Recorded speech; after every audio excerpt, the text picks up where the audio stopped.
생일 전날 남편은 파티는 없을 거라고 선언했다. 하지만 나는 그의 재킷 주머니에서 내 카드로 결제된 5인용 레스토랑 예약증과 그의 가족들을 위한 초대장을 발견했다. 거기엔 내 이름이 없었다. 나는 조용히 미소 지었다. 아, 여보. 당신은 오늘 밤을 평생 기억하게 될 거야. 인생의 갈림길 채널에 오신 것을 환영합니다. 시작하기 전에 어디서 저희 채널을 시청하고 계신지 댓글로 남겨주세요. 저희는 여러분의 이야기가 정말 궁금하답니다. 이 흥미진진한 이야기에 귀 기울여 주시길 바랍니다. 이수진은 식료품이 든 봉투를 가슴에 안고 아파트의 무거운 현관문을 어깨로 밀었다. 11월의 칼바람이 그녀의 코트 자락을 헤집었고 진눈깨비가 옷깃 안으로 파고들었다. 그녀는 몸을 떨며 서둘러 따뜻한 공동 현관으로 들어섰다. 엘리베이터는 여느 때처럼 고장이었다. 회계팀에서 10시간 근무를 마치고 걸어서 5층까지 올라가는 것은 에베레스트 등반처럼 느껴졌다. 3층에서 수진은 숨을 고르기 위해 멈춰 서서 차가운 벽에 기댄 채 눈을 감았다. 42살인데 몸은 60살은 된 것 같았다. 등은 쑤시고 다리는 욱신거렸지만 저녁 식사를 준비해야 했다. 남편 박민주는 분명 소파에 누워 휴대폰이나 만지작거리고 있을 터였다. 결혼 생활 20년 동안 그에게 스스로 무언가를 요리하는 것은 고사하고 음식을 데우는 법조차 가르치지 못했다. 익숙한 삐걱거림과 함께 현관문 자물쇠가 돌아갔다. 수진이 현관으로 들어서자 거실에서 들려오는 TV 소리가 바로 들렸다. 그녀는 신발을 벗고 코트를 벗어 부엌으로 봉투를 들고 갔다. 그녀가 옆을 지나갈 때도 민주는 고개조차 들지 않았다. 안락의자에 앉아 휴대폰 화면에 코를 박고 무심코 과자 봉지에서 무언가를 꺼내 씹고 있었다. 왔어. 수진이 식탁 위에 봉투를 내려놓으며 말했다. 질문도 인사도 아닌 그저 사실을 확인하는 말이었다. 이 남편은 화면에서 눈을 떼지 않고 대답했다. 수진은 식료품을 정리하기 시작했다. 동그랑땡을 만들 돼지고기, 감자, 그리고 김치찌개에 넣을 두부. 내일은 토요일이니 며칠 먹을 양을 끓여둘 수 있었다. 몇 년 동안 똑같은 일을 반복해온 손이 기계적으로 움직였다. 회사, 마트, 요리, 청소. 그렇게 계속 돌고 돌았다. 그녀는 감자를 씻으려고 물을 틀다가 싱크대 위 어두운 창문에 비친 자신의 모습을 문득 발견했다. 피곤해 지친 얼굴, 매달 염색할 시간도 없이 희끗희끗해진 머리카락. 언제 이렇게 된 걸까? 언제 이렇게 기진맥진한 여자가 되어버린 걸까? 민준 씨, 동그랑땡 먹을래? 그녀가 거실 쪽으로 소리쳤다. 그래 하는 대답이 들려왔다. 수진은 칼을 들고 감자 껍질을 벗기기 시작했다. 껍질이 일정한 소리를 내며 싱크대로 떨어졌다. 창밖은 어둑어둑해지고 있었다. 아래층 어딘가에서 아이들이 웃는 소리가 들렸다. 누군가 차 문을 쾅 닫았다. 평범한 날의 평범한 저녁이었다. 30분 후 그녀는 식탁을 차렸다. 민주는 마지못해 휴대폰에서 눈을 떼고 부엌으로 왔다. 창가 쪽 자기 자리에 앉아 빵 쪽으로 손을 뻗었다. 수진은 그에게 김치찌개를 퍼주고 동그랑땡이 담긴 접시를 밀어주었다. 회사 어땠어? 그녀는 정말 궁금해서라기보다 습관적으로 물었다. 그냥 그래. 민주는 빵을 김치찌개에 찍었다. 피곤하네. 하루 종일 고객들이랑 씨름했어. 그는 건설회사에서 과장으로 일했다. 월급은 그저 그랬지만 안정적이었다. 하지만 최근 몇 년간 그는 피곤하다는 불평, 일이 많은데 알아주는 사람은 없다는 불평을 점점 더 자주 했다. 수진은 들으며 고개를 끄덕였다. 그녀 자신도 월말 마감 때문에 쉽지 않았다. 저녁까지 눈앞에서 숫자들이 아른거렸다. 있잖아. 수진아. 민준이 숟가락을 내려놓고 아내를 쳐다보았다. 생일 말인데. 내가 생각해봤는데. 수진이 고개를 들었다. 남편의 생일은 일주일 뒤인 11월 25일이었다. 보통은 집이나 식당에서 친구들과 그의 가족들을 불러 축하했다. 그녀는 이미 무엇을 요리하고 누구를 초대할지 머릿속으로 계획하고 있었다. 올해는 아무도 부르지 말자. 민주는 그녀를 보지 않고 말을 이었다. 그런 모임들 이제 피곤해. 시끄럽고 돈도 많이 들고. 그냥 우리 둘이 조용히 보내자. 아니면 아예 챙기지 말든가. 이제 어린애도 아니잖아. 45살이나 먹었는데. 수진은 말없이 그를 쳐다보았다. 그의 말투에서 무언가 귀에 거슬리는 것이 있었다. 그는 아무렇지 않게 말했지만 시선은 불안하게 흔들렸고 손가락은 접시 위에 빵을 초조하게 부스러뜨리고 있었다. 알았어. 그녀가 천천히 말했다. 당신 말대로 해. 조용히 보내자. 그래, 잘 됐네. 민주는 눈에 띄게 안심했다. 매년 똑같은 거 하기도 지겨웠어. 그는 찌개를 마저 먹고 다시 TV 앞으로 갔다. 수지는 그의 남은 동그랑땡을 바라보며 부엌에 홀로 앉아 있었다. 이상했다. 민주는 항상 자기 생일 챙기는 걸 좋아했다. 축하받고 선물 받고 건배사를 듣는 것을 좋아했다. 그런데 갑자기 그게 지겨워졌다고? 그녀는 일어나 식탁을 치우고 설거지를 하며 거실에서 들려오는 소리에 귀를 기울였다. 민주는 무언가를 보며 가끔 웃었다. 평범한 저녁이었지만 찜찜한 기분은 가시지 않았다. 다음 날 수지는 남편보다 일찍 일어났다. 토요일이었다. 더 잘 수도 있었지만 몸은 7시 기상에 익숙해져 있었다. 그녀는 조용히 옷을 입고 주전자에 물을 올리러 부엌으로 갔다. 창밖은 아직 어두웠다. 11월은 가장 쓸쓸한 달이다. 민주는 10시가 다 되어서야 일어났다. 잠이 덜 깬 얼굴로 낡은 티셔츠와 운동복 바지를 입고 부엌으로 나왔다. 수지는 이미 김치찌개를 데우고 잡곡을 손질하고 가스레인지를 닦아 놓은 후였다. 커피 마실래? 그녀가 물었다. 응, 타줘. 그가 하품하며 기지개를 켰다. 샤워하고 어머니 댁에 좀 다녀오려고. 선반 달아달라고 하셔서. 수지는 고개를 끄덕였다. 그의 어머니 최 여사님은 도시 반대편에 있는 방 2개짜리 아파트에서 혼자 사셨다. 15년 전에 남편과 사별했다. 억척스럽고 성격이 강한 분으로 아들과 며느리에게 이래라 저래라 하기를 좋아했다. 민주는 선반을 달거나 수도꼭지를 고치거나 장을 봐드리기 위해 정기적으로 어머니 댁에 갔다. 알았어, 수진이 말했다. 안부 전해드리고. 민주는 욕실로 들어갔고 수지는 자신을 위해 2번째 차를 따랐다. 창가에 앉아 잿빛 마당을 바라보았다. 앙상한 나무들, 젖은 벤치, 페인트가 벗겨진 그네가 있는 놀이터. 이 아파트에서 20년을 살았다. 20년 동안 창밖 풍경은 똑같았다. 30분 후, 민주는 옷을 입고 머리를 빗고 나와 현관 옷걸이에서 재킷을 집었다. 나 간다. 저녁에 올게. 응, 수진이 대답했다. 문이 쾅 닫혔다. 그녀는 혼자 남았다. 아파트의 정적이 거의 만져질 듯했다. 수지는 식은 차를 마저 마시고 세탁기에서 돌아가던 빨래를 널러갔다. 세탁기 통에서 민준의 젖은 재킷을 꺼내며 그녀는 무심코 주머니를 확인했다. 그가 영수증이나 종이 조각을 꺼내는 것을 잊어버리던 시절부터 생긴 오랜 습관이었다. 손가락에 빳빳한 무언가가 잡혔다. 수지는 접힌 종이를 꺼내 펼쳐보고는 그 자리에서 얼어붙었다. 수라궁 레스토랑 예약 확인서. 날짜 11월 25일. 시간 19시. 인원 5명. 예약자명 박민준. 수지는 3번을 다시 읽었다. 종이를 뒤집을 때 손이 약간 떨렸다. 뒷면에는 아무것도 없었다. 그냥 레스토랑 예약 확인서를 인쇄해서 깔끔하게 접어놓은 것이었다.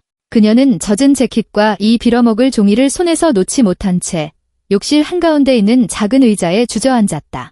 11월 25일, 그의 생일. 5명. 수라궁은 시내에서 가장 비싼 레스토랑 중 하나로 1인당 저녁 식사 비용이 그녀의 일주일치 월급과 맞먹었다. 아무도 부르지 말자. 모임은 피곤해. 수지는 천천히 숨을 내쉬었다. 심장이 목구멍 어디쯤에서 쿵쾅거렸다. 그녀는 일어나 기계적인 동작으로 빨래를 건조대에 널고 방으로 갔다. 휴대폰을 꺼내 은행 앱을 열고 지난주 거래 내역을 훑었다. 식료품, 공과금, 교통비, 멈칫. 바로 그거였다. 그저께 11월 20일 50만 원 출금. 수취인 수라궁 레스토랑. 거래 내용 연회 선결제. 50만 원. 그녀의 카드에서 민준이 혹시 모르니 공동생활비 카드로 만들자고 설득했던 바로 그 카드에서 빠져나갔다. 수지는 침대에 앉았다.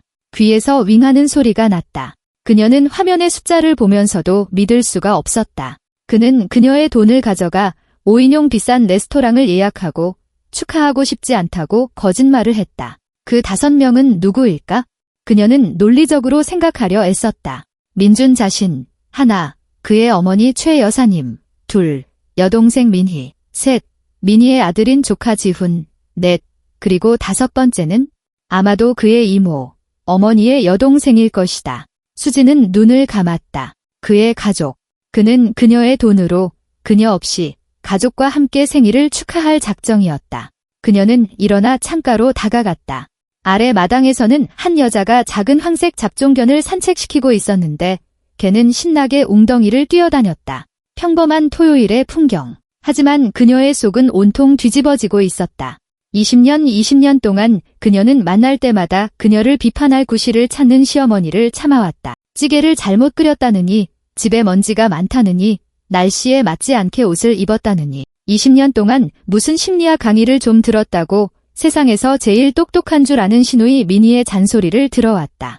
20년 동안 가족들이 오냐오냐 키워 버릇없게 만든 조카 지훈에게 선물을 사주었다. 그 모든 시간 동안 그녀는 적어도 민준만은 자기 편이라고, 그만은 자신을 소중히 여긴다고 생각했다. 수지는 다시 휴대폰으로 돌아가 거래 내역을 더 훑어보았다. 10월 20일 최 여사님께 약값 명목으로 15만 원 이체. 10월 15일 미니의 차 수리비 10만 원 결제. 10월 3일 지훈의 무슨 학원비로 8만 원. 10월에만 그의 가족에게 33만 원이 들어갔다. 생일 선물, 장보기, 택시비는 제외하고 말이다. 그녀가 마지막으로 자신을 위해 무언가를 산 것이 언제였더라? 수지는 자신의 빛바랜 청바지와 3년째 입고 있는 늘어난 스웨터를 내려다보았다. 마지막으로 친구들과 카페에 간 것은 언제였을까? 친구라고 해봐야 이제 거의 남지 않았다. 지영이 아마 유일할 것이다. 가끔 통화는 했지만 두세 달에 한 번 만나기도 어려웠다. 늘 시간이 없었다. 회사 일, 집안일. 수지는 욕실로 돌아가 재킷 주머니에서 그 재수없는 예약증을 꺼내 자기 핸드백에 숨겼다. 재킷은 건조대에 걸었다. 손은 기계적으로 움직였지만 머릿속에서는 생각이 소용돌이쳤다. 어떻게 해야 하지? 난리를 칠까? 그가 돌아오면 전부 털어놓을까? 하지만 그게 뭘 바꿀까? 그는 서프라이즈를 해주려 했다고, 그녀를 부르려고 했는데 아직 말할 기회가 없었을 뿐이라고 할 것이다. 5인 예약은 그녀를 포함해서 5명이지. 그녀를 빼고 5명이 아니라고 할 것이다. 어떻게든 변명을 찾아낼 것이다. 그녀가 그의 가족에 대해 그들이 그녀의 인내심과 돈을 함부로 쓰고 있다고 이야기하려 할 때마다 늘 그랬던 것처럼. 수진아, 우리 엄마잖아. 연금으로 사시는 분이야? 정말 약이 필요하셔. 수진아, 민희는 월급도 적고 혼자 애 키우기 힘들어. 수진아, 너무 인색하게 굴지마. 우린 가족이잖아. 가족. 하지만 그 가족 안에서 그녀는 늘 이방인이었다. 명절이면 그들은 자기들끼리 모여 그녀가 끼어들 수 없는 가족사를 이야기했다. 최 여사님은 민준이 얼마나 훌륭한 아이였는지, 그렇게 일찍 결혼만 안 했더라면 얼마나 대단한 사람이 되었을지를 이야기했다. 그럴 때면 시선은 의뢰 수진에게 머물렀다. 너 때문에 내 아들 인생 망쳤다는 듯이. 하지만 그건 사실이 아니었다. 그들은 민준이 25살, 수진이 22살 때 결혼했다. 둘 다 이미 직장인이었고 단칸방을 얻어 살았다. 결혼식은 소박하게 치르고 아파트 첫 계약금을 모으기 위해 돈을 모았다. 수진은 필요한 돈을 빨리 모으기 위해 투잡을 뛰었다. 그때는 민준도 열심히 했다. 모든 게 잘 될 것 같았다. 아이는 없었다. 처음에는 집 문제, 직장, 불안정한 생활 때문에 미뤘다. 나중에는 노력했지만 잘 되지 않았다. 병원도 다녀봤지만 둘 다 문제는 없는데 임신이 되지 않았다. 시간이 지나면서 시도하는 것을 그만두었다. 언젠가 민주는 어쩌면 이게 더 잘된 일일지도 모른다고 말했다.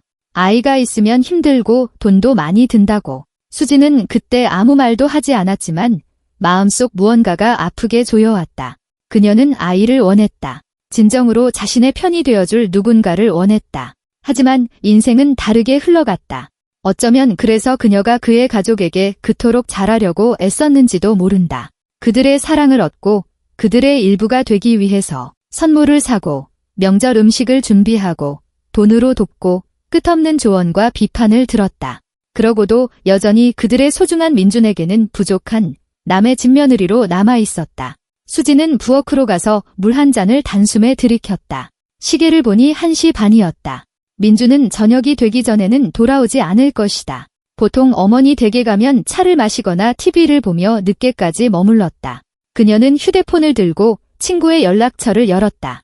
지영은 3번째 신호음이 울린 뒤에 받았다. 수진아, 웬일이야? 지영아, 너희 집에 잠깐 가도 될까? 할 얘기가 있어. 수진의 목소리는 그녀 자신이 듣기에도 낮게 잠겨 있었다.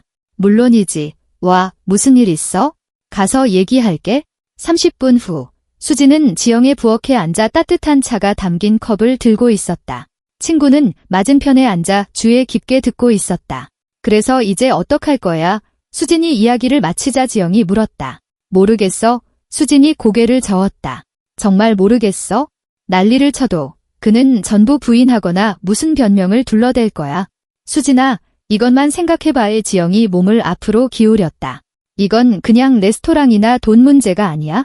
그 사람이 널 전혀 존중하지 않는다는 거야? 자기 생일에 널 초대할 필요조차 못 느끼는 거라고. 알아. 수진이 조용히 말했다. 그럼 앞으로 어쩔 건데? 계속 그렇게 살고 싶어. 모두를 위해 일하고 나중에 바보 취급당했다는 걸 알게 되고. 수진은 말이 없었다. 그녀는 창밖으로 내리는 가랑비를 보았다. 잿빛 하늘, 잿빛 건물들, 잿빛 인생. 아니, 마침내 그녀가 입을 열었다. 싫어. 지영이 그녀의 손을 잡았다. 그럼 무언가 바꿔야지. 수진은 고개를 끄덕였다. 그래, 바꿔야 한다. 하지만 어떻게, 무엇을? 그녀는 저녁 무렵 집에 돌아왔다. 민주는 이미 와서 부엌에서 남은 찌개를 먹고 있었다. 어디 갔었어? 그가 고개를 들지 않고 물었다. 지영이네 잠깐 들렀어. 아. 수진은 방으로 들어가 침대에 누웠다. 머릿속이 생각들로 터질 것 같았다. 밤새 거의 잠을 이루지 못했다. 뒤척이며 옆에서 평화롭게 코를 고는 민준의 소리를 들으며 생각했다. 아침이 되자 결심이 섰다. 그녀는 소란을 피우지 않을 것이다. 눈물도, 비난도 없을 것이다. 그녀는 다르게 행동할 것이다.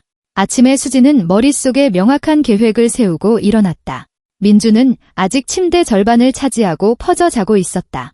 그녀는 조용히 옷을 입고 부엌으로 갔다. 가장 먼저 휴대폰을 꺼내 수라궁 레스토랑의 번호를 찾았다. 심장은 두근거렸지만 손은 놀랍도록 침착했다. 수라궁 레스토랑입니다. 무엇을 도와드릴까요? 세 번째 신호음 끝에 상냥한 여성의 목소리가 들려왔다. 안녕하세요. 수진이 침을 삼켰다. 11월 25일 19시로 예약된 테이블이 있는데요. 예약자명은 박민준입니다. 잠시만요. 확인해 보겠습니다. 종이 바스락거리는 소리가 들렸다. 네, 확인되었습니다. 5인 테이블이고 선결제 완료되셨네요. 변경하실 사항이 있으신가요? 혹시 예약에 손님들 성함도 기재되어 있나요? 수진이 휴대폰을 더 꽉 쥐었다. 네, 물론입니다. 박민준님, 최영자님, 박민희님, 김지훈님, 그리고 이순자님으로 기록되어 있습니다. 수진은 눈을 감았다. 역시 그랬다. 그의 어머니, 여동생, 조카, 그리고 이모. 5명, 그녀에 대한 언급은 한마디도 없었다. 명단에 그녀를 포함시킬 생각조차 하지 않은 것이다. 감사합니다. 그녀가 간신히 말했다. 메뉴에 대해서도 확인할 수 있을까요? 무엇이 주문되었나요? 연회 메뉴 3번입니다. 샐러드, 메인 요리, 디저트가 포함되고요. 추가로 결제된 금액 내에서 와인 리스트 중 주류 선택이 가능합니다. 아주 좋은 선택이라고 말씀드릴 수 있겠네요. 알겠습니다. 정말 감사합니다. 수진은 전화를 끊고 식탁에 앉았다. 모든 것이 계획되어 있었다. 메뉴는 선택되었고, 선금은 지불되었고, 손님들은 초대되었다. 이 모든 것이 그녀의 돈으로 그녀 몰래 이루어진 것이다. 그녀는 물 한 잔을 따라 천천히 마셨다. 마음속 분노는 이상하리만치 차갑고 고요했다. 히스테리도 눈물도 아닌 그저 얼음장 같은 명료함이었다. 20년 동안 그녀는 편안하고 부지런하고 거절 못하고 인내심 강한 사람이었다. 돈을 벌어 가족을 위해 썼다. 요리하고 청소하고 그의 가족을 도왔다. 그 대가로 얻은 게 무엇인가? 결국 자기 남편 생일 파티에 초대조차 받지 못하는 것이었다. 수지는 휴대폰 메모장을 열고 적기 시작했다. 그녀에게는 계획이 필요했다. 명확하고 치밀한 계획. 즉흥적인 행동은 없어야 했다. 첫째, 예약을 취소하고 돈을 돌려받는다. 둘째, 그들의 축하를 위한 다른 장소를 찾는다. 셋째, 서류를 준비한다. 넷째, 짐을 싼다. 그녀는 어떤 장소가 좋을지 생각에 잠겼다. 민준이 의심하지 않도록 그럴듯해 보여야 했고, 동시에 그녀가 차분히 그들과 이야기하고 모든 것을 설명하고 떠날 수 있는 곳이어야 했다. 문득 수지는 기억해냈다. 할머니 댁 시내에서 50km 떨어진 솔매 마을의 낡은 시골집. 할머니는 3년 전에 돌아가셨다. 집은 유일한 손녀인 수진에게 상속되었다. 오랫동안 가보지 않았다. 1년에 한 번 여름에 모든 것이 괜찮은지 확인하러 들르는 게 전부였다. 집은 비어 있었지만 튼튼했다. 전기는 연결되어 있었고 우물에는 물이 있었다. 완벽한 장소였다. 수지는 휴대폰을 들고 다시 레스토랑 번호를 눌렀다. 수라궁 레스토랑입니다. 네, 안녕하세요. 다시 전화드렸습니다. 박민준 이름으로 된 25일 예약건인데요. 예약을 취소하고 싶습니다. 취소하시겠다고요? 여직원의 목소리에 놀라움이 묻어났다. 하지만 선결제가 이미 완료되었는데요. 네, 알고 있습니다. 환불받을 수 있을까요? 저희 규정에 따르면 행사 7일 이내에 예약을 취소하실 경우 선결제 금액의 50%만 환불됩니다. 수지는 입술을 깨물었다. 25만 원을 잃게 되지만 그의 가족을 위해 연회 비용을 지불하는 것보다는 나았다. 좋습니다. 취소해주세요. 환불은 어느 계좌로 받을 수 있나요? 결제가 이루어진 동일한 카드로 3영업일 이내에 입금됩니다. 알겠습니다. 감사합니다. 그녀는 전화를 끊고 의자 등받이에 기댔다. 첫 단계는 끝났다. 이제 시골집에서의 만남을 어떻게 조직할지 고민해야 했다. 방에서 민준이 뒤척이는 소리가 들렸다. 수지는 그가 일어나 욕실로 가는 소리를 들었다. 몇 분 후 그는 잠이 덜 깨고 헝클어진 모습으로 부엌에 나왔다. 좋은 아침, 그가 식탁에 앉으며 중얼거렸다. 응, 좋은 아침, 수진이 담담하게 대답했다. 커피 마실래? 응. 그녀는 커피포트를 불에 올리고 빵과 버터, 치즈를 꺼냈다. 아무 일도 없었던 것처럼 평범한 아침이었다. 민주는 휴대폰으로 뉴스를 훑어보며 가끔 어떤 제목을 보고는 콧방귀를 뀌었다. 오늘 뭐 할 계획이야? 그가 눈을 들지 않고 물었다.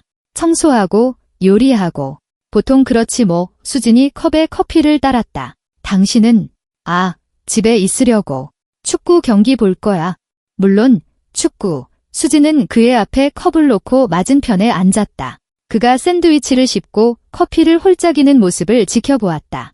이 남자는 20년 동안 곁에 있었고 같은 침대에서 잠을 자고 같은 식탁에서 밥을 먹었다. 그런데 그녀는 문득 그를 전혀 모른다는 것을, 어쩌면 진짜 모습을 보고 싶지 않았을 뿐이라는 것을 깨달았다.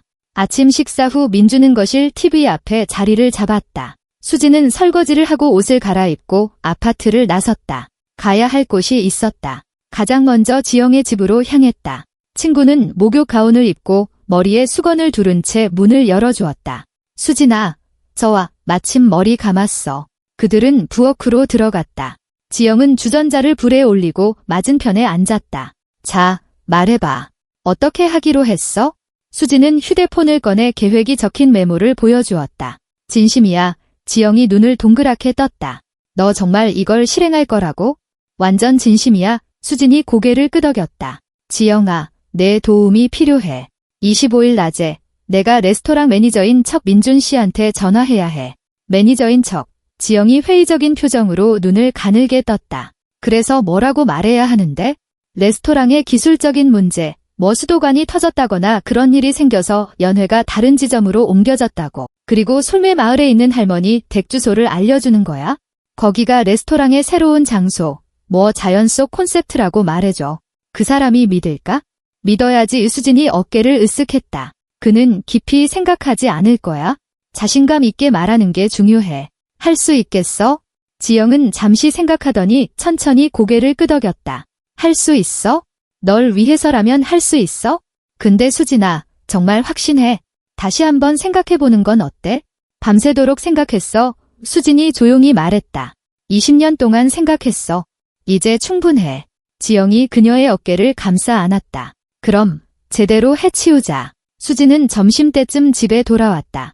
민주는 여전히 TV 앞에 앉아 있었고 이제는 맥주 캔까지 들고 있었다. 그녀는 그를 지나쳐 부엌으로 가서 점심을 준비하기 시작했다. 손은 기계적으로 움직였다. 채소를 썰고 냄비를 젓고 식탁을 차렸다. 하지만 머리는 계속 돌아가고 있었다. 그 후 며칠간 그녀는 이상한 이중 생활을 했다. 한편으로는 모든 것이 평소와 같았다. 회사, 집, 남편과의 저녁 식사, 의미 없는 대화들. 다른 한편으로는 그녀 안에서 마치 어떤 장치가 작동하기 시작한 것처럼 착실하게 시간을 세며 결정적인 순간을 준비하고 있었다.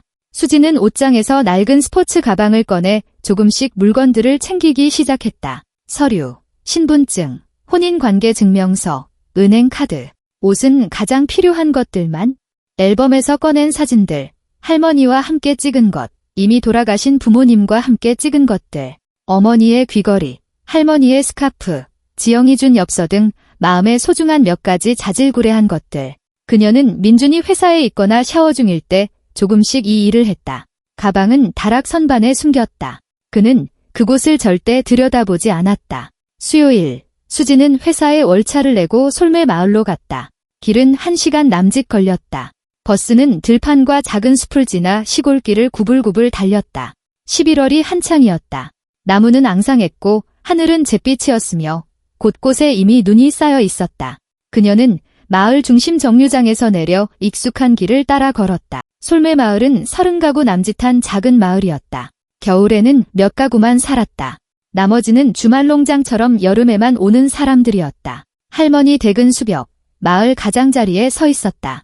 할머니가 그토록 아끼시던 조각 장식이 있는 단층 목조 주택이었다. 수진이 밀자 대문이 삐걱거렸다. 현관으로 가는 길은 잡초로 뒤덮여 있었다. 자물쇠의 열쇠는 뻑뻑하게 돌아갔다. 문이 무거운 한숨과 함께 열렸다. 안에서는 눅눅하고 오래된 나무 냄새가 났다. 수진은 안으로 들어가 주위를 둘러보았다. 모든 것이 제자리에 있었다. 방 한가운데 빛바랜 비닐 식탁보가 씌워진 낡은 상 우구석의 난로, 창가에 낡은 소파, 벽에는 빛바랜 사진들, 선반에는 할머니의 그릇들. 수지는 더 안으로 들어가 침실을 들여다보았다. 침대는 낡은 담요로 덮여 있었다. 협탁 위에는 오래전에 멈춘 시계가 있었다. 모든 것이 할머니가 마지막으로 이 문을 닫았던 그날에 멈춘 듯 했다. 그녀는 큰 방으로 돌아와 상 앞에 앉았다. 여기서 어린 시절의 모든 방학을 보냈다. 할머니는 그녀에게 빵 굽는 법을 가르쳐 주셨고, 옛날 이야기를 들려주셨고, 부모님과 다투어 올 때면 머리를 쓰다듬어 주셨다. 이곳은 따뜻하고 평온했다. 이곳에서 그녀는 언제나 자기 사람이었다. 수지는 휴대폰을 꺼내 할 일 목록을 열었다. 집을 준비해야 했다. 전기를 켜고 먼지를 닦고 불이 들어오는지 확인하고 우물에서 물을 길어와야 했다. 장소가 조금이라도 사람이 사는 것처럼 보이게 해야 했다. 그녀는 하루 종일 집에서 시간을 보냈다. 상과 의자를 닦고 바닥을 쓸었다. 창고에서 혹시 몰라 낡은 양초들을 찾아냈다. 두꺼비집을 확인하니 모든 것이 작동했다. 전구는 희미했지만 불은 들어왔다. 저녁이 되자 집은 꽤 그럴듯해 보였다. 수지는 현관 계단에 앉아 어두워지는 숲을 바라보았다. 바람이 나뭇가지 사이에서 소리를 내고 멀리서 까마귀가 우는 소리 외에는 완벽한 정적이었다. 이곳에서 그녀는 그들에게 모든 것을 말할 것이다. 이곳에서 이 이야기를 끝낼 것이다. 금요일, 민준의 생일 하루 전, 수지는 변호사 상담을 받으러 갔다. 인터넷으로 변호사를 찾아 예약을 잡았다. 30대 초반의 젊은 여성 변호사는 그녀의 이야기를 듣고 몇 가지 질문을 했다. 자녀는 없으시고요. 공동재산은 대출이 껴있는 공동명의 아파트 맞으신가요? 그녀가 확인했다. 네, 대출은 거의 다 갚았어요. 1년 정도 남았고요. 좋습니다. 이혼 소송을 제기하셔야 합니다. 제가 서류를 준비해드리면 서명하셔서 법원에 제출하시면 됩니다. 재산 분할은 별도로 진행되지만 보통 자녀가 없고 분쟁이 없으면 꽤 빨리 해결됩니다. 수지는 고개를 끄덕였다. 변호사는 신청서 양식을 인쇄하고 내용을 채워 서명을 위해 건넸다. 확실하신가요?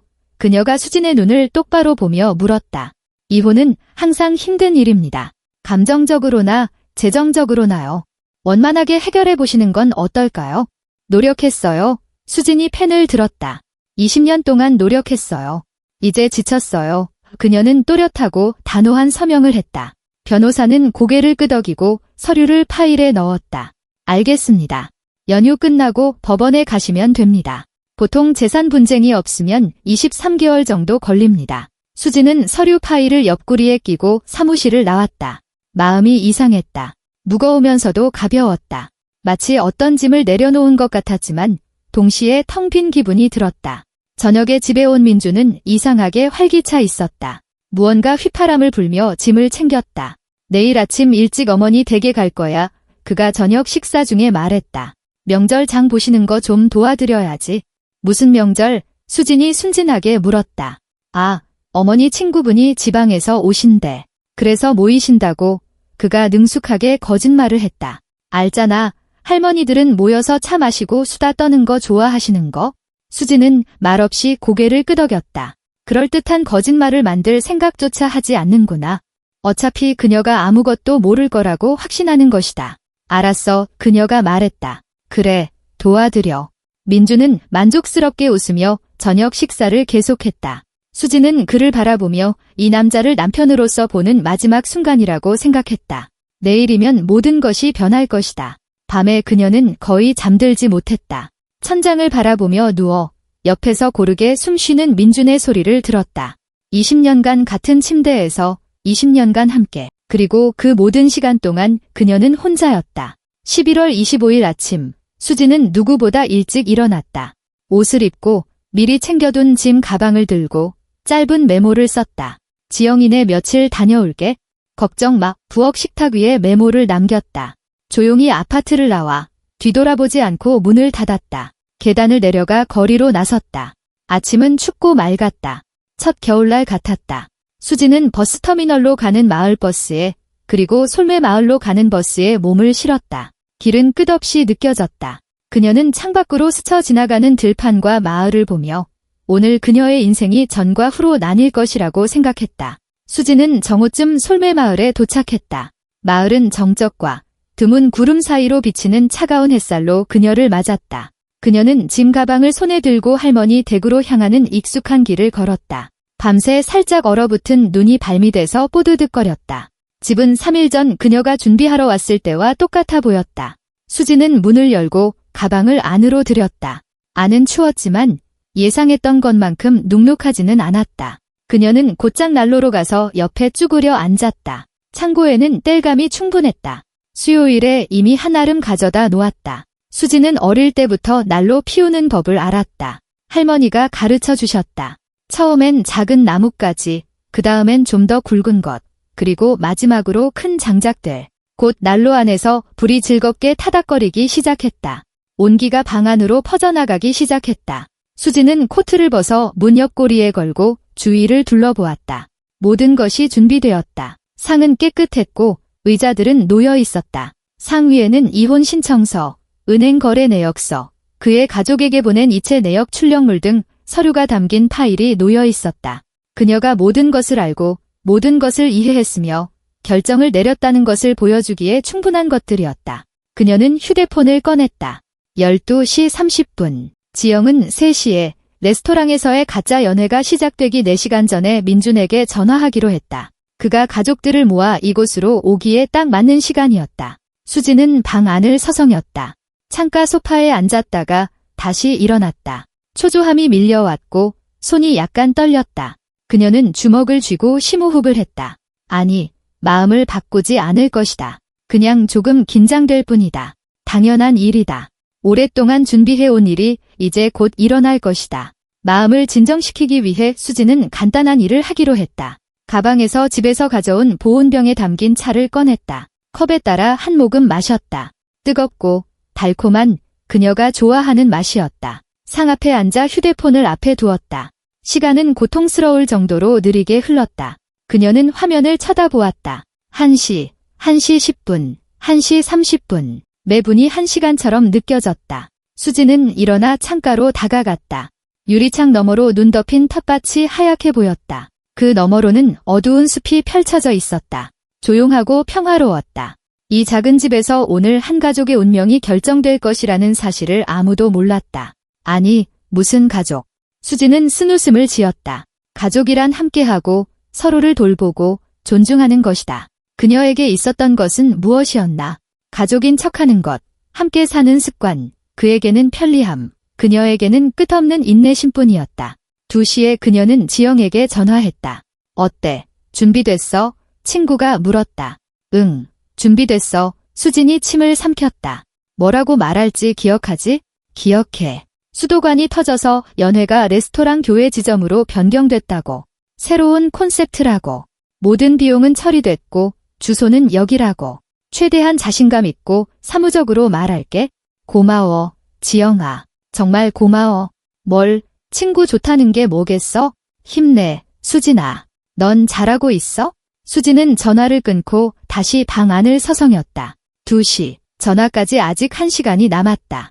그녀는 가만히 앉아 있을 수가 없었다. 창가로 갔다가 상으로 돌아와 서류 파일을 바로잡고 다시 멀어졌다.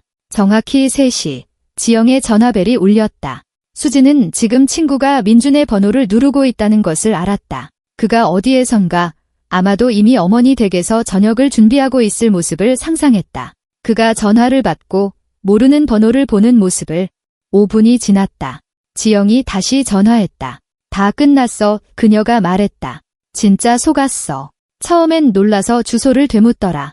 내가 거기는 특별한 장소, 자연 속 콘셉트라고 했지? 요즘 아주 유행이라고. 불편을 드린 보상으로 샴페인 한 병을 선물로 드린다고도 했어. 그랬더니 좋아하면서 지금 손님들한테 연락하겠다고 하더라. 수지는 숨을 내쉬었다. 잘했어. 정말 고마워. 행운을 빌어, 수진아. 끝나면 전화해. 꼭 할게. 수지는 상 앞에 앉았다. 모든 것이 계획대로 진행되고 있었다. 이제 민주는 어머니, 여동생, 이모에게 전화해서 장소가 바뀌었으니 솔매마을로 가야 한다고 말하고 있을 것이다. 그들도 아마 놀라겠지만 이미 모든 비용이 지불되었고 레스토랑 측에서 직접 제안한 것이니 마다할 이유가 없을 것이다. 자연 속 콘셉트라니 흥미롭게 들릴 것이다. 그녀는 그들이 준비하는 모습을 상상했다. 최 여사님은 분명 가장 좋은 옷, 모든 행사에 입고 가는 그 짙은 남색 원피스를 입을 것이다. 화장을 하고 머리를 손질하고 미니도 한껏 꾸밀 것이다. 의상을 고르고 지후는 시내 레스토랑이 아니라 어디론가 멀리 가야 한다는 사실에 아마 투덜거릴 것이다. 이모님은 분주하게 핸드백을 챙기고 민주는 기뻐할 것이다. 모든 것이 잘 풀리고 심지어 초대조차 하지 않은 아내의 돈으로 자신을 위한 파티를 열게 되어 기뻐할 것이다.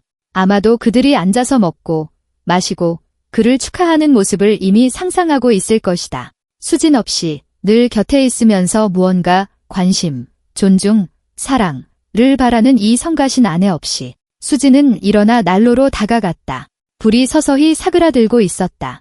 땔감을 더 넣어야 했다. 그녀는 문을 열고 장작 2개를 넣었다. 불길이 탐욕스럽게 마른 나무를 핥았다. 4시 그들이 도착하기까지 약 1시간 남았다. 길이 멀기 때문에 조금 더 걸릴 수도 있었다. 특히 미니의 차로 다 같이 오거나 택시를 부른다면 말이다.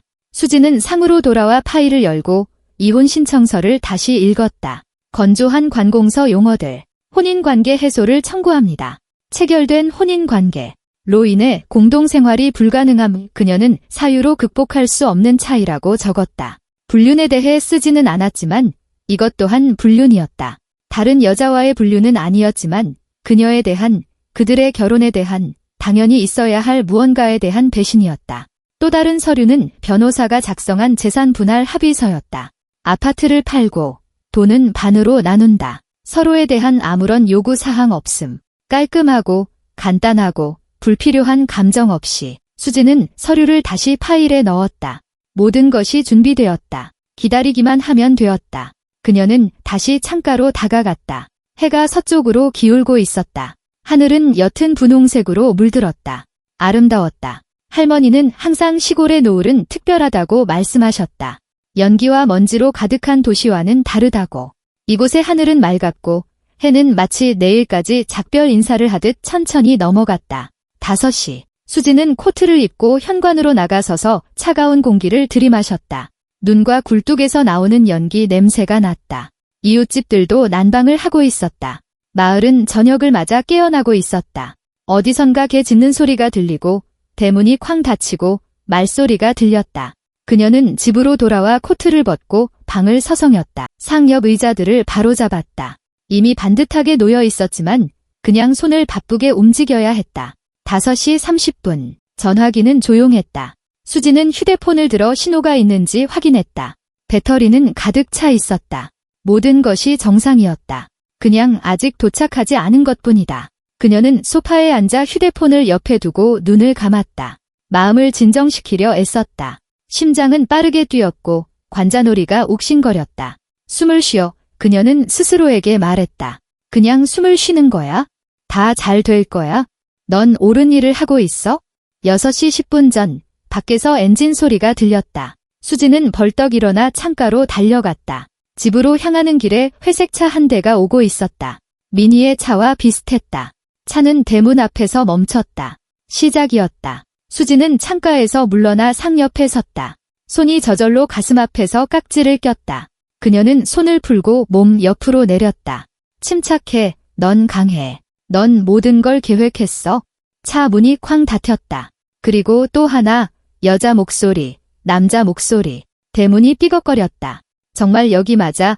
최 여사님의 불만 섞인 목소리가 들려왔다. 웬 헛간이야. 레스토랑이 아니라. 어머니, 제가 말씀드렸잖아요. 그렇게 말했어요. 민준이 대답했다. 교회 지점이래요. 아마 아는 다를 거예요.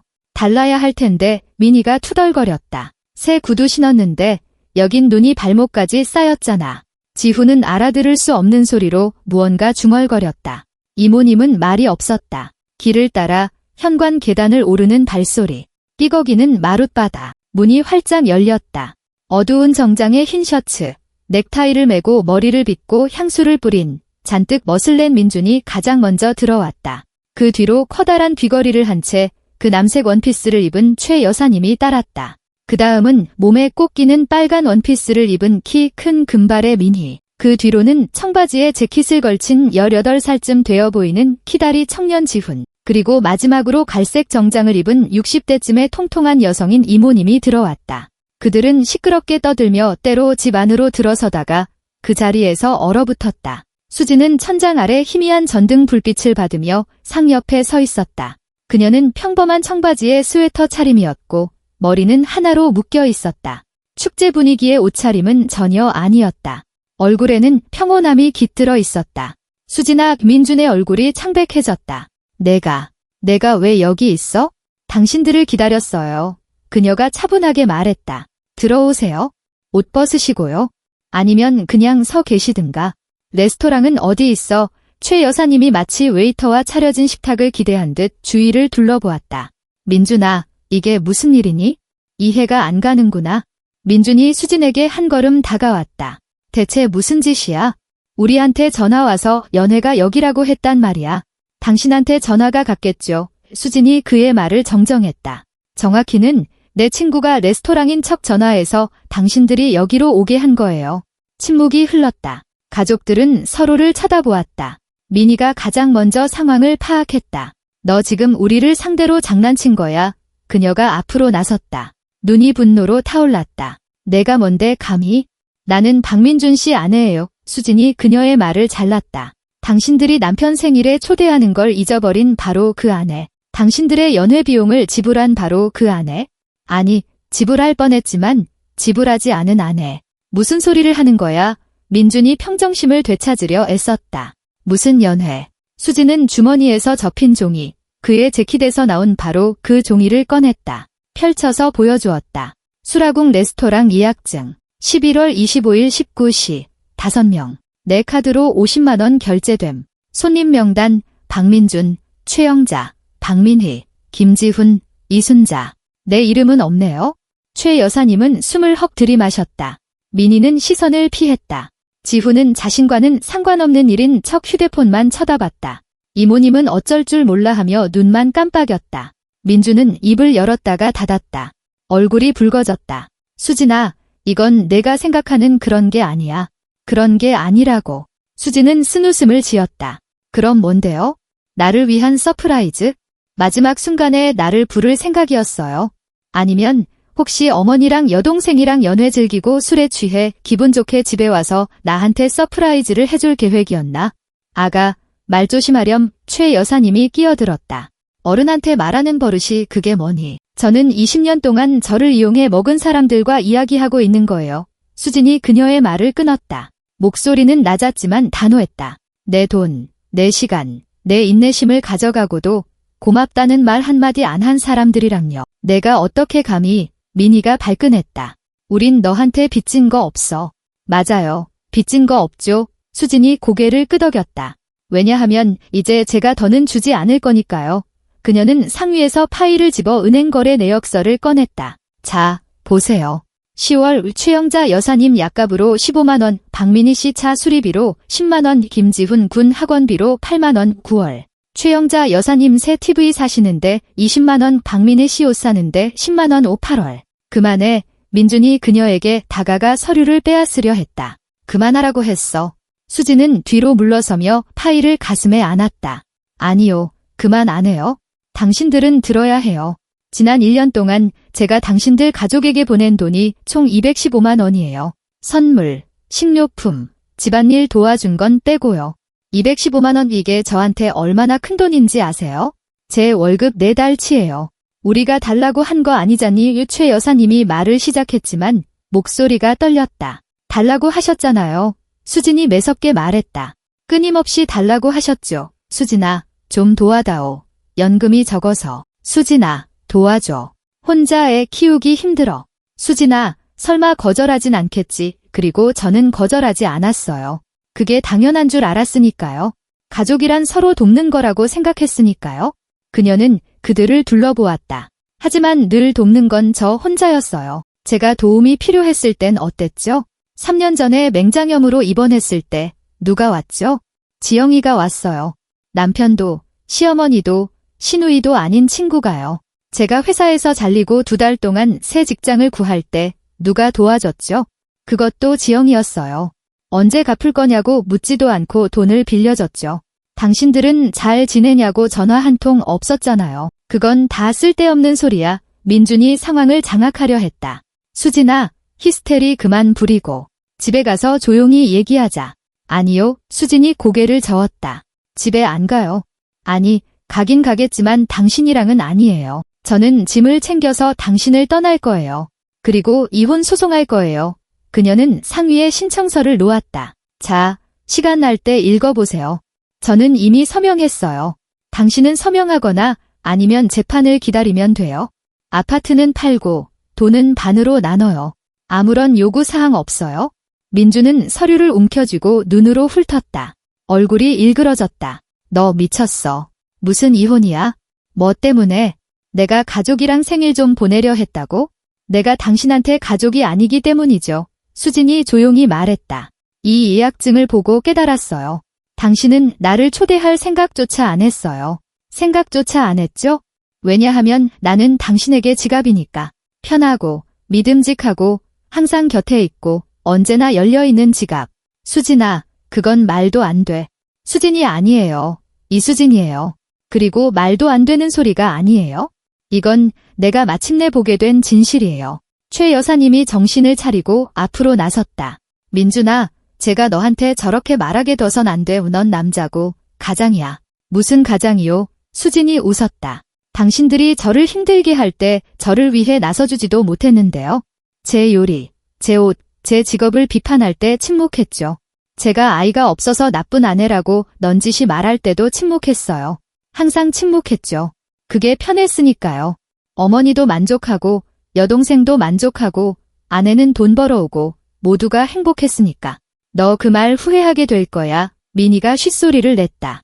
넌 혼자 남게 될 거야. 아무도 원하지 않는? 당신들과 함께하는 것보단 혼자가 나아요. 수진이 잘라 말했다. 그녀는 의자에서 코트를 집어입고 가방을 들었다. 저는 가요? 합의하지 않으면 이혼은 법정에서 진행될 거예요. 아파트 관련 서류는 변호사한테 있어요. 저와의 연락은 변호사를 통해서만 하세요. 이상. 민준이 그녀의 길을 막았다. 너 아무데도 못 가. 우리 지금 당장 집에 갈 거야. 비켜요. 수진이 그의 눈을 쳐다보았다. 내가 지영이 부르기 전에 비켜요. 걔는 모든 걸 알고 있고 내 전화를 기다리고 있어요. 10분 안에 내가 전화하지 않으면 경찰서로 갈 거예요. 허풍 떨지 마. 해볼 테면 해봐요. 그들은 서로를 마주보고 서 있었다. 20년을 함께 했는데 이제는 남남이었다. 수진은 그의 눈에서 분노, 이해하지 못함, 서운함을 보았다. 하지만 사랑은 없었다.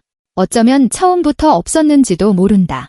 민준이 물러섰다. 수진은 그를 지나쳐 문으로 향했다. 문턱에서 뒤돌아보았다. 참, 예약은 취소했어요. 돈은 제 카드로 환불됐고요.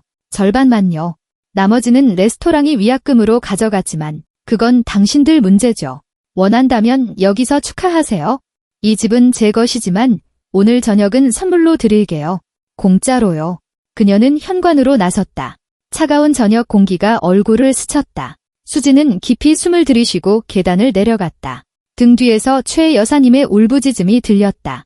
민준아, 쟤를 그냥 저렇게 보내게. 하지만 민준은 말이 없었다. 수지는 대문까지 걸어가 길로 나서서 휴대폰을 꺼내 택시를 불렀다. 기사가 바로 받았다. 솔매 마을 12번지로 차 한 대 부탁합니다. 시내로요. 20분 안에 도착할 겁니다. 좋았다. 그녀는 담장에 기대어 집을 바라보았다. 창문에는 불이 켜져 있었다. 안에서는 민준의 가족들의 실루엣이 움직이며 이야기를 나누고 손짓을 했다. 아마 소리치고 어떻게 할지 논의하고 있을 것이다. 하지만 그녀는 상관없었다. 그녀는 오래전에 했어야 할 일을 했다. 그리고 마음이 가벼웠다. 기쁘지도 슬프지도 않은 그저 오랜 병을 앓고 난 뒤처럼 가벼웠다. 20분 후 차가 도착했다. 수지는 뒷좌석에 앉아 지영의 아파트 주소를 말했다. 출발해주세요. 차가 움직이기 시작했다. 마을은 뒤로 멀어졌다. 앞에는 도시의 불빛이 반짝이기 시작했다. 수진이 초인종을 누르자마자 지영이 문을 열었다. 친구의 얼굴은 걱정스러웠고 눈은 불안하게 빛나고 있었다. 어떻게 됐어? 다 잘 끝났어. 그녀는 수진을 아파트 안으로 끌어들이고 그녀의 가방을 받았다. 수진은 부엌으로 들어가 의자에 주저앉았다. 손은 여전히 약간 떨렸다.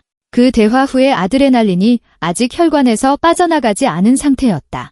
끝났어. 그녀가 숨을 내쉬었다. 그들한테 전부 다 말했어. 이혼 서류 주고 나왔어. 지영은 주전자를 불에 올리고 맞은편에 앉아 수진의 손을 잡았다. 잘했어. 정말 잘했어. 내가 자랑스러워. 응, 수진이 힘없이 웃었다. 그런데 무서워. 지영아, 너무 무서워. 20년의 인생이 하룻밤에 끝나버렸어. 이제 어떡하지? 이제 새로운 인생이야, 지영이 단호하게 말했다. 넌 자유로워졌어, 알겠어? 그 사람한테서, 그 가족한테서, 이 모든 끔찍한 일에서 자유로워진 거야? 그래, 무섭겠지? 하지만 그건 지나갈 거야. 주전자가 끓었다. 지영은 차를 우려내고 과자를 꺼냈다. 그들은 부엌에 앉아 뜨겁고 달콤한 차를 마셨고 수지는 점차 안정을 되찾았다. 따뜻함, 빛, 정적, 친구의 관심. 이 모든 것이 그녀를 현실로 되돌려 놓았다. 우리 집에서 지내, 지영이 말했다. 필요한 만큼 얼마든지 있어도 돼. 나방 2개짜리 아파트잖아. 공간은 충분해. 고마워. 수진이 그녀의 손을 쥐었다. 정말 고맙지만 너한테 짐이 되고 싶진 않아. 며칠만 신세지고 방이나 작은 원룸이라도 구할게. 무슨 짐이야? 지영이 손을 내저었다. 오히려 더 재밌을 거야. 혼자 있으면 심심하거든. 그날 밤 수지는 거의 잠들지 못했다. 지영의 방에 놓인 간이 침대에 누워 천장을 바라보며 할머니 댁에서의 그 순간을 머릿속에서 몇 번이고 되새겼다. 당황하고 화내고 상처받은 가족들의 얼굴. 처음에는 충격받았다가 그 다음에는 화를 내고 마지막에는 어딘가 길 잃은 듯했던 민준의 얼굴. 그리고 그녀는 좋았던 시절도 떠올렸다. 좋았던 때도 분명히 있었는데 막 결혼했을 때의 처음 몇 년일 그때 민준은 세심하고 다정했다. 꽃을 사오고 점심시간에 전화해서 잘 지내는지 물었다. 그들은 저녁에 산책하고 영화를 보고 미래를 계획했다. 언제 이 모든 것이 끝났을까? 언제 그는 무관심해지고 그녀는 편한 사람이 되었을까? 아마도 점진적으로 일어난 일이었을 것이다. 해가 거듭되고 습관이 쌓이면서 그는 그녀가 모든 것을 참고 이해하고 항상 곁에 있을 것이라고 익숙해졌다. 그리고 그녀는 요구하지 않고 바라지 않고 작은 것에 만족하는 것에 익숙해졌다. 그리고 이것이 그 결과였다. 아침에 수지는 두통과 함께 찌뿌둥한 몸으로 일어났다. 지영은 이미 출근하고 식탁에 메모를 남겨두었다. 커피는 포트에, 빵은 빵통에, 버터는 냉장고에. 푹 쉬어, 저녁에 얘기하자. 수지는 커피를 만들어 창가에 서서 마셨다. 유리창 밖으로는 가늘고 날카로운 눈이 내리고 있었다. 도시는 잠에서 깨어나고 있었다. 차들, 사람들, 분주함, 평범한 월요일. 하지만 그녀에게 이 월요일은 무언가 새로운 것의 시작이었다. 그녀는 휴대폰을 들었다. 민준에게서 온 부재중 전화가 몇 통 있었다. 밤새 전화했지만 그녀는 받지 않았다. 모르는 번호로 온 메시지도 몇 개 있었는데 아마 최 여사님이나 민희일 것이다. 열어보지 않고 바로 차단했다. 대신 변호사에게서 온 메시지가 있었다. 이수진님, 서류 준비되었습니다. 언제든 법원에 제출하실 수 있습니다. 준비되시면 연락주세요. 수진은 그녀의 번호를 눌렀다. 여보세요. 이수진입니다. 이혼건으로요? 네, 안녕하세요. 변호사의 목소리는 활기차고 사무적이었다. 제출할 준비되셨나요? 네, 준비됐어요. 좋습니다. 오늘 점심때쯤 오셔서 서류 받아가시고 법원에 제출하세요. 주소는 문자로 보내드리겠습니다. 알겠습니다. 감사합니다. 2시쯤 수진은 이미 법원 건물 안에 서류 봉투를 손에 들고 서 있었다. 줄은 느리게 움직였다. 그녀는 서서 주위 사람들을 둘러보았다. 누군가는 소송을 제기하고 누군가는 판결문을 받아가고 누군가는 그냥 기다리고 있었다. 평범한 문제를 가진 평범한 사람들. 마침내 그녀의 차례가 왔다. 창구 직원이 서류를 받아 눈으로 훑고 도장을 찍었다. 신청서 접수되었습니다. 재판 기일은 한 달 내로 지정될 겁니다. 소환장은 우편으로 발송됩니다. 감사합니다. 수진은 건물 밖으로 나왔다. 눈은 여전히 내리고 있었지만 아까만큼 빽빽하지는 않았다. 그녀는 차가운 공기를 깊이 들이마셨다. 모든 과정이 시작되었다. 되돌아갈 길은 없었다. 그 후 며칠은 이상하게 붕뜬 상태로 지나갔다. 수진은 지영의 집에서 지내며 회사에 다니고 돌아와서 집안일을 돕고 민준에게 무슨 일이 일어나고 있는지 그가 무슨 말을 하는지 생각하지 않으려 애썼다. 전화기는 조용했고 그는 더 이상 전화하지 않았다. 소용없다는 것을 깨달은 모양이었다. 일주일 후 소환장이 도착했다. 재판은 1월 20일로 지정되었다. 수진은 달력에 날짜를 표시했다. 자유까지 2개월. 그녀는 살 집을 찾기 시작했다. 인터넷으로 광고를 보고 방과 아파트를 보러 다녔다. 대부분은 비싸거나 멀거나 수리가 잘 안 되어 마음에 들지 않았다. 하지만 마침내 변두리에 있는 원룸 아파트를 하나 찾았다. 비싸지 않고 깨끗하며 가구가 갖춰져 있었다. 집주인인 나이든 여성은 바로 세를 놓는데 동의했다. 마음에 드네요. 그녀가 말했다. 진지하고 조용해 보여요. 사세요. 단지 질서 잘 지키고 월세 제때 내주세요. 물론이죠. 수진이 약속했다. 그녀는 12월 초에 이사했다. 지영이 차로 짐을 옮겨주고 짐 푸는 것과 가구 배치를 도와주었다. 아파트는 작았지만 아늑했다. 창문은 놀이터가 있는 안뜰 쪽으로 나 있었다. 조용하고 평화로웠다. 자, 이제 지영이 방을 둘러보았다. 이제 내 보금자리가 생겼네. 기분이 어때? 이상의 우수진이 인정했다. 자유로운 것 같으면서도 어딘가 텅 빈 것 같아. 괜찮아질 거야. 이지영이 그녀의 어깨를 감싸 안았다. 익숙해질 거야. 대신 이제 내가 어떻게 살지, 뭘 할지, 돈을 어디에 쓸지 스스로 결정하는 거야? 수진은 고개를 끄덕였다. 그래, 그랬다. 20년 만에 처음으로 그녀는 자신의 삶을 스스로 결정할 수 있었다. 12월은 느리게 흘러갔다.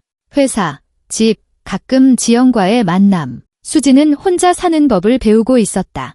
민준이 좋아하는 것이 아니라 자기가 먹고 싶은 것을 요리했다. 그가 좋아하는 영화가 아니라 자기가 좋아하는 영화를 봤다. 책을 읽고 주말에는 원하는 만큼 잠을 잤다. 그리고 점차 공허함이 채워지기 시작했다. 아직 기쁨은 아니었지만 어떤 평온함으로. 아침에 일어났을 때 가슴의 무거움을 느끼지 않았다. 집에 와서 남편의 불만스러운 시선을 기다리지 않았다. 잠자리에 들면서 오늘 무엇을 잘못했는지 머릿속으로 되새기지 않았다. 새해를 앞두고 지영이 전화했다. 수진아, 어디 놀러가서 새해 맞이하자.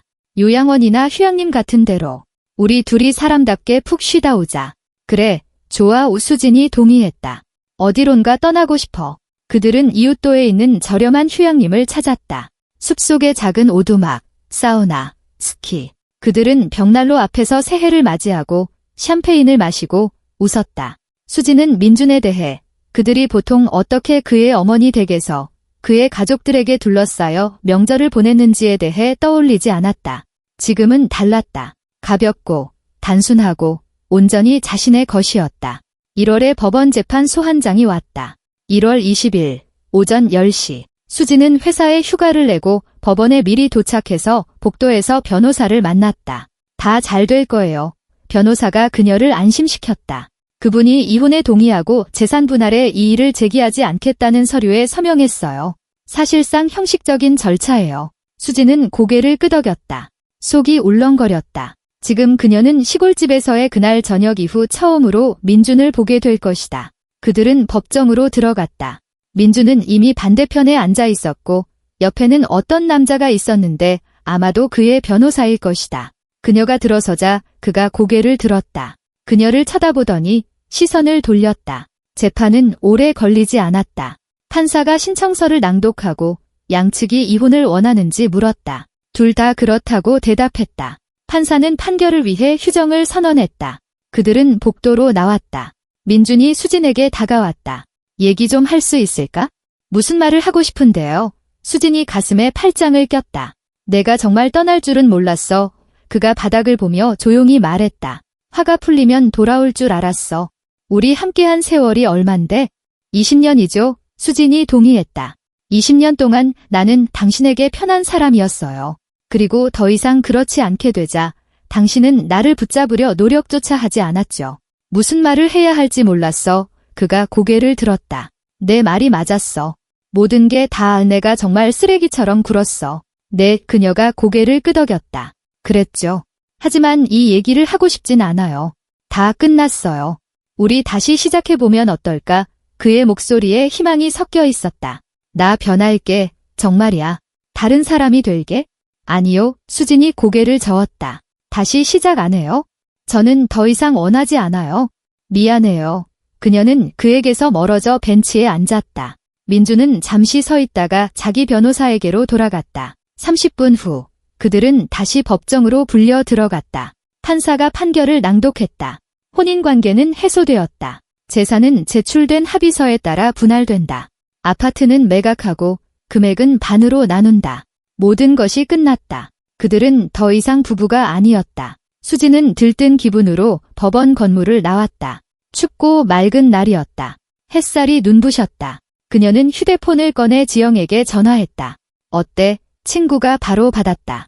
다 끝났어. 이혼했어. 축하해. 지영의 목소리에 기쁨이 묻어났다. 이제 넌 공식적으로 자유야. 기분이 어때? 좋아. 수진이 미소 지었다. 정말 좋아. 2월에는 아파트 매각 소식이 들려왔다. 민준이 구매자를 찾았다. 거래는 신속하게 이루어졌다. 수지는 자신의 목인 2억 5천만 원을 받았다. 그와 동등하게, 아니 어쩌면 더 많이 벌어서 모은 돈이었다. 가장 먼저 그녀는 지영에게 빚을 갚았다. 직장을 구할 때 빌렸던 그 돈이 지영은 거절했지만 수지는 고집을 부렸다. 받아줘. 나한테 중요한 일이야. 빚 없이 새 인생을 시작하고 싶어. 그런 다음 그녀는 좋은 동네에 수리가 잘 된, 가구가 갖춰진, 회사와 가까운 괜찮은 원룸 아파트를 얻었다. 예전처럼 저가 브랜드가 아닌 질 좋고 예쁜 새 옷들을 샀다. 수영을 하기 위해 헬스장에 등록했다. 영어 학원에도 다니기 시작했다. 시간과 돈이 없어서 늘 미뤄왔던 오랜 꿈이었다. 삶은 점차 제자리를 찾아갔다. 회사에서는 승진하여 월급이 오른 회계팀장 직책을 맡게 되었다. 헬스장에서는 비슷한 나이대의 여성들과 알게 되었다. 함께 수영장에 가고 운동 후에 가끔 카페에 가기 시작했다. 3월의 어느 날 지영이 그녀에게 소개팅을 제안했다. 수진아, 괜찮은 남자 한번 만나봐. 우리 오빠 직장 동료인데 이혼했고 괜찮고 상식적인 사람이야. 지영아, 아직 일러? 수진은 거절했다. 뭐가 일러? 너 42살이야. 인생은 이제 시작이라고. 그냥 한번 만나나 봐. 마음에 안 들면 다시 안 보면 되잖아. 수진은 동의했다. 카페에서 만났다. 수진, 지영과 그녀의 남편, 그리고 그 동료라는 김태우 씨 40대 중반의 남자로 엔지니어였고 차분하며 유머 감각이 있었다. 대화는 가볍고 편안하게 이어졌다. 태우는 자기 일에 대해 이야기했고 수진은 영어 학원에 대해 이야기했다. 웃고 농담했다. 저녁 식사가 끝날 무렵 그가 그녀의 번호를 물었다. 전화드려도 될까요? 괜찮으시다면 둘이서 어디든 같이 가고 싶습니다. 네, 좋아요. 수진이 미소 지었다. 그들은 천천히 부담 없이 만나기 시작했다. 영화를 보고 전시회에 가고 그냥 도시를 산책했다. 태우는 세심했지만 집착하지 않았다. 그녀의 삶에 대해 묻고 끼어들지 않고 들어주었으며 자신의 이야기를 나누고 결정을 재촉하지 않았다. 여름이 되자 수지는 그와 함께 있는 것이 좋다는 것을 깨달았다. 열정적이거나 격렬하지는 않았지만 그냥 좋았다. 평온하고 든든했다. 7월에 그들은 함께 동해의 작은 마을로 휴가를 갔다. 바닷가에 집을 빌려 수영하고 햇볕을 쬐고 함께 저녁을 요리했다. 수지는 노을을 바라보며 지금 이 순간이 얼마나 좋은지, 숨 쉬는 것이 얼마나 편안한지 생각했다. 어느 날 저녁, 베란다에 앉아 와인 한 잔을 마시던 중 태우가 물었다. 행복해. 수지는 잠시 생각에 잠겼다. 이게 전형적인 의미의 행복인지는 잘 모르겠지만 나는 평온해. 내가 원하는 대로 살고 내가 좋아하는 일을 해 나를 소중히 여기는 사람들이 곁에 있고 그건 정말 큰 의미가 있어? 그게 바로 행복이야. 그가 미소 지었다. 우리는 행복이 불꽃놀이나 뱃속의 나비 같은 거라고 생각하는데 익숙해져 있지만 사실 행복은 마음이 평온할 때 찾아오는 거야. 수지는 고개를 끄덕였다. 그래, 아마 그럴 것이다. 가을에 그녀는 다시 솔매 마을에 갔다. 혼자, 주말에. 집을 확인하고 모든 것이 괜찮은지 보고 싶었다. 안으로 들어가 둘러보았다. 모든 것이 그대로였다. 상, 난로, 소파, 구석에 사탕 껍질이 하나 떨어져 있는 것만 빼고는 아마 그날 저녁에 남은 것이리라. 수지는 그것을 주워버리고 상 앞에 앉았다. 거의 1년 전 이곳에 서서 그들을 기다리던 모습, 멋지게 차려입고 즐거워하던 그들이 들어오던 모습, 그녀가 진실을 말할 때 그들의 얼굴이 어떻게 변했는지를 떠올렸다. 웃음이 나왔다. 그때는 세상의 끝처럼 보였지만 알고 보니 새로운 삶의 시작이었다. 그녀 자신이 주인이 되는 삶. 그녀는 일어나 방을 서성이고 낡은 상을 손으로 쓸었다. 고마워요, 할머니. 이 집을 남겨주셔서요. 여기서 저는 모든 것을 다시 시작할 힘을 얻었어요. 떠나기 전 수지는 문을 잠그고 현관 계단 밑에 열쇠를 숨겼다. 언젠가 다시 이곳에 돌아올지도 모른다. 아니면 태우와 함께 와서 그에게 집을 보여주고 이 이야기를 들려줄지도. 때로는 모든 것을 파괴해야만 새로 지을 수 있다는 사실에 대해 함께 웃을지도 모른다. 하지만 지금 그녀는 도시로, 그녀의 새로운 삶으로 돌아가고 있었다. 만족감을 주는 직장, 그녀를 아껴주는 친구들, 곁에 있으면 평온하고 좋은 남자, 그리고 마침내 찾아낸 자기 자신에게로. 버스는 고속도로를 달렸고 창밖으로 들판과 숲이 스쳐 지나갔다. 수지는 길을 바라보며 미소 지었다. 앞날에는 수많은 일들이 있었다. 곧 마스터할 영어, 꿈꿔왔던 여행, 어쩌면 새로운 직업. 그녀는 분야를 바꿔 새로운 것을 시도해볼까 생각하고 있었다. 중요한 것은 그녀는 더 이상 두렵지 않다는 것이었다. 변화가 두렵지 않았고, 외로움이 두렵지 않았고, 자기 자신이 되는 것이 두렵지 않았다. 20년 동안 그녀는 다른 사람들을 위해 살았다. 이제 그녀는 자신을 위해 살았다. 그리고 그것은 그녀 인생 최고의 결정이었다. 남편과 그의 가족 앞에 섰던 시골집에서의 그날 저녁은 전환점이었다. 그때 그녀는 말했다. 당신은 오늘 밤을 평생 기억하게 될 거야. 왜? 그리고 그것은 사실이었다. 민준도 기억했고 그녀도 기억했다. 단지 그에게는 상실의 밤이었고 그녀에게는 자기 자신을 되찾은 밤이었다. 이야기를 들어주셔서 감사합니다.